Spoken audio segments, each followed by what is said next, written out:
तो भाई जैसा कि बात करें CSIR नेशनल एरोस्पेस लेबोरेटरीज में आपके लिए एमटीएस की वैकेंसी निकाल दी गई है, जिसमें आपकी वैकेंसी टोटल 6 हैं जैसा कि यहाँ पे दिया हुआ है। और इसमें आपकी जो पोस्ट है उसका नाम है मल्टीटास्किंग स्टाफ, यानी कि जिन लोगों को बहुत सारे काम असाइन होते हैं जैसे कि फाइल इधर उधर करना, पोस्ट करना, जेरोक्स करना और भी बहुत सारे काम, उन उस पोस्ट को हम बोलते हैं मल्टीटास्किंग स्टाफ। और ये पोस्ट बहुत अच्छी मानी जाती है क्योंकि ये सिर्फ 10th लेवल की होती है और इसमें कोई अलग से स्किल टेस्ट नहीं होता है। सिर्फ आप एग्ज़ाम निकाल के ही आपका जो फाइनल रिजल्ट है वो आ जाता है, यानी कि आप जैसे एग्ज़ाम देते हैं उसका कोई अलग से कोई टेस्ट नहीं होता है, या अगर कुछ में होता भी है तो नॉर्मल कामों का टेस्ट होता है कि आप ये कर सकते हैं या नहीं, वरना नहीं। तो ये पोस्ट लोगों के लिए बहुत अच्छी मानी जाती है और इसमें बहुत ज़्यादा ही लोगों के लिए कंपटीशन रहता है कि मल्टीटास्किंग स्टाफ, क्योंकि ये सिर्फ 10th लेवल होती है और हर कोई बच्चा इसको भरता है। तो बात करें पोस्ट की, तो अगर इसके अप्लाई डेट की बात करें तो 12 अगस्त 2026 से आप इसके लिए अप्लाई कर सकते हैं, जिसकी लास्ट डेट 21 सितंबर 2026 है और इसमें टाइम भी मेंशन किया गया है। मैं आपको पहले ही बता दूं कि ये जो एप्लीकेशन है इसमें अप्लाई करने के लिए आप ऑनलाइन अप्लाई नहीं कर सकते हैं। इसके लिए आपको बाय पोस्ट अपनी एप्लीकेशन आपको भेजनी पड़ेगी दिए गए एड्रेस पे, तब जाके आपका जो अप्लाई फॉर्म है वो एक्सेप्ट होगा, आपकी एप्लीकेशन एक्सेप्ट होगी, तब माना जाएगा कि आपने अप्लाई किया है। आप इसमें ऑनलाइन अप्लाई नहीं कर सकते हैं। तो जैसे कि मैंने बताया कि पोस्ट का नाम मल्टीटास्किंग स्टाफ है। इसमें बात करें पोस्ट की, तो एसटी की एक पोस्ट है और ओबीसी की 2 पोस्ट हैं और ईडब्ल्यूएस की 1 पोस्ट है और अनरिजर्व की 2 पोस्ट हैं। मैं बता दूं कि अनरिजर्व की जो 2 पोस्ट है उस पर कोई भी अप्लाई कर सकता है। इसमें कोई कैटेगरी, कोई सर्टिफिकेट नहीं मांगते हैं, कोई कास्ट सर्टिफिकेट नहीं मांगते हैं। तो जैसा कि अगर हम बात करें एज की, तो अगर आपकी मिनिमम एज 18 साल है तो आप इस फॉर्म के लिए एलिजिबल हैं, आप इसको भर सकते हैं और आपकी एज 25 साल से ज़्यादा नहीं होनी चाहिए। बात करें अगर सैलरी की, तो इसमें पे लेवल 1 की सैलरी दी गई है, जिसमें आपकी मिनिमम 18,000 है और जो लास्ट है वो है 56,900। तो इसमें अभी कोई भी अलाउंस नहीं ऐड है, तो इसमें अलाउंस ऐड होने के बाद आपकी सैलरी 30,000 प्लस जाती है। प्लस ये जो वैकेंसी है ये है, ये कोई स्टेट गवर्नमेंट की वैकेंसी नहीं, ये है सेंट्रल गवर्नमेंट की वैकेंसी है और ये सिर्फ 10th स्टैंडर्ड, यानी कि अगर आप सिर्फ 10th पास हैं तो आप इस फॉर्म के लिए एलिजिबल हैं, आप इसको अप्लाई कर सकते हैं। तो आइए मैं आपको इसमें और भी बताता हूँ डिटेल की क्या क्या चीज़ें आपके पास होनी चाहिए और आप इसमें कैसे अप्लाई कर सकते हैं और आपको कैसे अपनी एप्लीकेशन भेजनी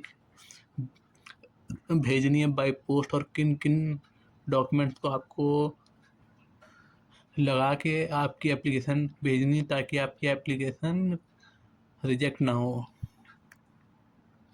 तो जैसा कि मैंने आपको बताया इसमें क्या क्या जॉब रिक्वायरमेंट्स हैं, जैसे कि physical maintenance of files of the section, यानी कि आपकी जहाँ भी पोस्टिंग होती है वहाँ पे बहुत सारे होते हैं ऑफिसेज जिनके होते हैं सेक्शन, जहाँ पे सारी फाइल्स पुरानी रखी होती हैं, तो वहाँ का जो भी मेंटेनेंस है वो आप करना होगा। और जनरल साफ़ सफाई और फाइलों को उठाना रखना या फिर फ़ोटोकॉपी करना, यही सारे जो काम होते हैं ये होते हैं मल्टीटास्किंग स्टाफ। तो मैं ये आपको पहले ही बता चुका हूँ, वही चीज़ें यहाँ पे दी गई हैं। तो आइए आगे बढ़ते हैं। तो अगर बात करें एज में छूट की, जैसा कि मैंने आपको बताया इसमें जो एज है वो जो मिनिमम एज है वो है 18 साल, और अगर आपकी एज 25 साल से ज़्यादा है तो आप इसके लिए अप्लाई नहीं कर सकते हैं। लेकिन अगर आप SC ST से आते हैं या फिर OBC नॉन क्रीमी लेयर तो आपको कुछ छूट मिलती है एज में, जो कि SC ST वालों को 5 साल और OBC नॉन क्रीमी लेयर वालों को 3 साल, ऐसे करके बहुत सारी कैटेगरी दी हुई हैं कि इसमें किन को कितनी छूट मिलती है। तो आप ये यहाँ पे देख सकते हैं। तो आइए आगे बढ़ते हैं। तो जैसा कि मैंने आपको बताया इसमें कोई भी आपका स्किल टेस्ट नहीं होगा, सिर्फ आपका एक OMR बेस्ड टेस्ट होगा जो कि ऑफलाइन होता है। उसमें आपको 4 ऑप्शन आते हैं और उसमें से आपको एक ऑप्शन को टिक करना होगा। ये एक ऑफलाइन अगर किसी ने एग्ज़ाम दिया होगा, OMR बेस्ड सीट होती है तो उनको पता होगा। जैसे कि मैंने बताया आपको यहाँ पे आपकी इन लैंग्वेज में, यानी कि हिंदी, इंग्लिश और कन्नड़ और इंग्लिश लैंग्वेज, इनमें आपके क्वेश्चन आएंगे। और जो स्टैंडर्ड होगा एग्ज़ाम का वो होगा 10th लेवल का, यानी कि जो 10th क्लास लेवल के क्वेश्चन है वही आपसे पूछे जाएंगे। इसमें टोटल नंबर ऑफ़ क्वेश्चन होंगे 150 जो आपसे पूछे जाएंगे, और टोटल टाइम होगा आपके पास 2 घंटा यानी कि 120 मिनट। बात करें अगर एग्ज़ाम की कि किन किन सब्जेक्ट से आपसे एग्ज़ाम में आपसे जो 150 क्वेश्चन आएंगे वो इसमें से किन किन सब्जेक्ट से पूछे जाएंगे, तो बात करें अगर जनरल इंटेलिजेंस है तो उससे आएंगे टोटल 25 क्वेश्चन, और क्वांटिटेटिव एप्टीट्यूड से 25 क्वेश्चन, जनरल अवेयरनेस से 50 और इंग्लिश लैंग्वेज से 50, यानी कि टोटल 150 क्वेश्चन आएंगे, जिसमें से आपका एक क्वेश्चन टोटल 3 नंबर्स का होगा। जैसा कि यहाँ पे दिया गया है टोटल नंबर ऑफ क्वेश्चन के मार्क्स, तो यानी कि अगर आप एक क्वेश्चन सही करते हैं तो आपको 3 नंबर मिलेगा, और अगर आपने एक क्वेश्चन गलत किया तो आपका 1 नंबर कटेगा, जो कि यहाँ पे दिया गया है 1 negative mark for every wrong answer. यानी कि इसमें जो क्वेश्चंस होंगे वो होंगे 150, और एक क्वेश्चन होगा 3 नंबर का। अगर आप सही करते हैं तो आपको 3 नंबर मिलेंगे, और अगर आप एक भी क्वेश्चन गलत करते हैं तो आपका 1 नंबर कटेगा। तो आई होप आपको समझ में आ गया होगा। तो बात करें अगर इसमें एप्लीकेशन फ़ीस की कि इसमें किस किस कैटेगरी फ़ीस पड़ने वाली है, जो कि इस पैरा में दिया गया है। इसमें आपकी जो फ़ीस है वो 500 पड़ने वाली है, और किन किन लोगों की फ़ीस नहीं पड़ेगी ये मैं आपको भी बता देता हूँ।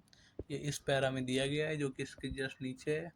इसमें दिया गया है कि अगर कोई SC कास्ट से है, और अगर कोई ST कास्ट से है, या फिर कोई एक्स सर्विस मैन है, या फिर कोई अगर वुमेन है, कोई अगर महिला है, तो उसकी एक भी फ़ीस नहीं पड़ेगी। बाकी जो अदर कैटेगरीज हैं जनरल OBC इनकी फ़ीस पड़ेगी, EWS इनकी फ़ीस पड़ेगी। तो उनकी जो फ़ीस पड़ेगी 500, वो उनको जो इनका सेंटर है उसके नाम से उनको एक DD बनवानी होगी, जो कि बैंक में जाके बन जाती है। तो आपको 500 रुपये की DD बनवा के जो आप एप्लीकेशन बाय पोस्ट इनको भेजेंगे, उसी के साथ उसकी हार्ड कॉपी भी आपको भेजनी है, और उसके पीछे अपना और अपने फादर का नाम लिख देना है, ताकि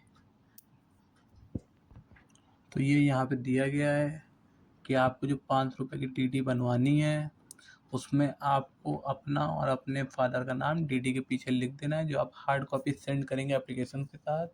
और एप्लीकेशन में आपको कौन कौन से सर्टिफिकेट भेजने हैं इनकी भी लिस्ट यहाँ पे दी गई है।